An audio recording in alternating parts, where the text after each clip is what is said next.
I'm Scott Hervey with Weintraub Tobin. And I'm Josh Escovedo with Weintraub Tobin. Vogue Magazine has sued 21 Savage and Drake over their use of Imitation Vogue Magazines to support their promotion of their new album, Her Loss. That's what we'll be discussing on this installment of the briefing by the IP Law Blog.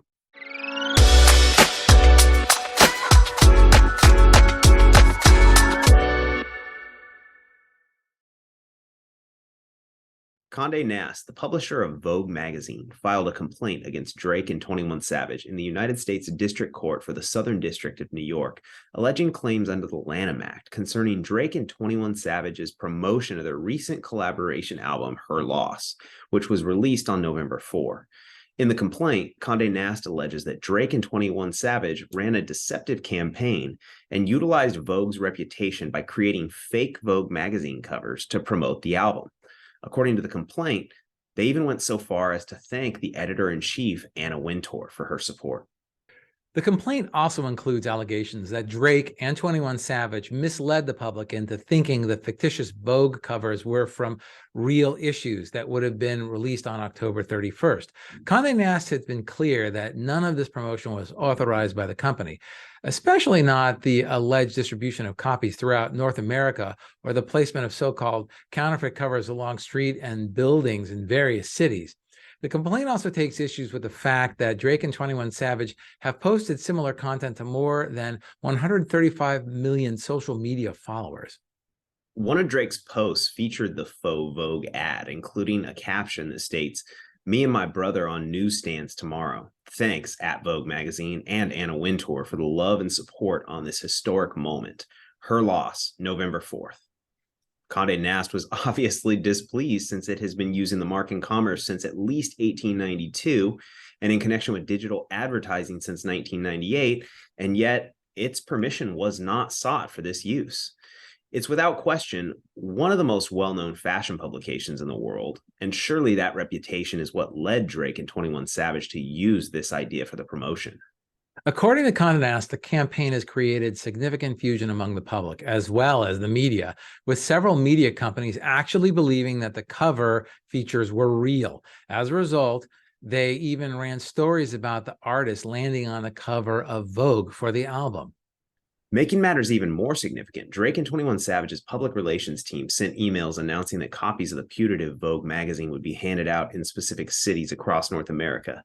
And then, according to the complaint, they proceeded to distribute a near exact reproduction of the October Vogue magazine, including Vogue's copyrighted content, with a Drake and 21 Savage cover in those cities. There were, of course, some pages that had been changed to include superimposed promotions for Her Loss on the pages or to include photos of Drake. According to Condé Nast, its attorneys reached out to the defendants and sent a cease and desist letter prior to filing the lawsuit, but Condé Nast's warnings were not heeded.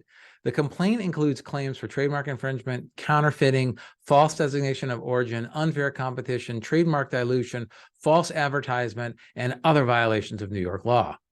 And of course, with this sort of situation, with Condé Nast believing that its intellectual property was being utilized without consent and likely causing irreparable harm, they had to take immediate action. So most recently, Condé Nast moved for and obtained a temporary restraining order, precluding Drake and 21 Savage from using fake Vogue magazines and covers or using the likeness of its editor-in-chief to promote Her Loss, with the court expressly finding Condé Nast has a likelihood of success on the merits of its claims. The order stated that the rappers are confusing consumers about the origin, sponsorship, and approval of the bogus Vogue cover. The court has also directed Drake and 21 Savage to appear before the court on November 22nd, 2022 to show cause as to why the restraining order should not be converted into a preliminary injunction for the duration of the case. That will be Drake and 21 Savage's opportunity to respond to Condé Nast's contention, and we'll certainly want to keep an eye on that. But before we wrap up, do you think the court's headed in the right direction here, Scott?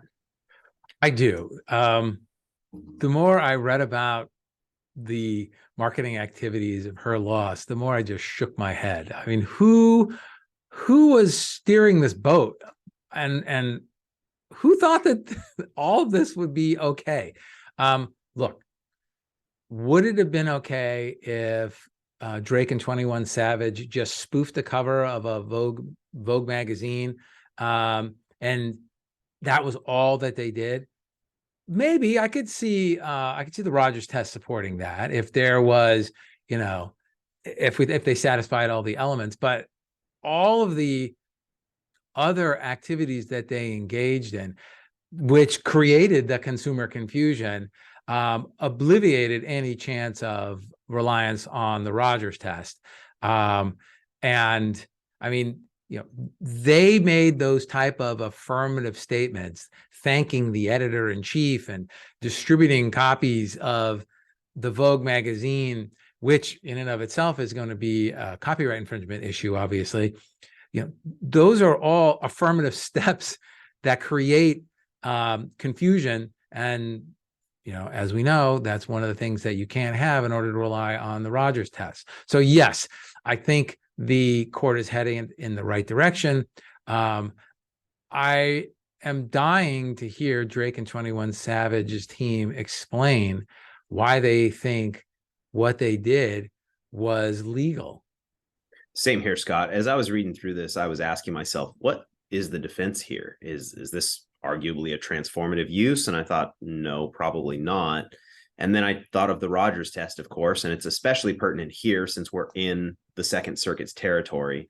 But, while the first element of the Rogers test is easy to satisfy, that there's some artistic relevance, the second element, I think, is where this particular defense dies, because this is explicitly misleading, especially with posts that are saying, shout out to Anna Wintour and Vogue Magazine, stuff like that.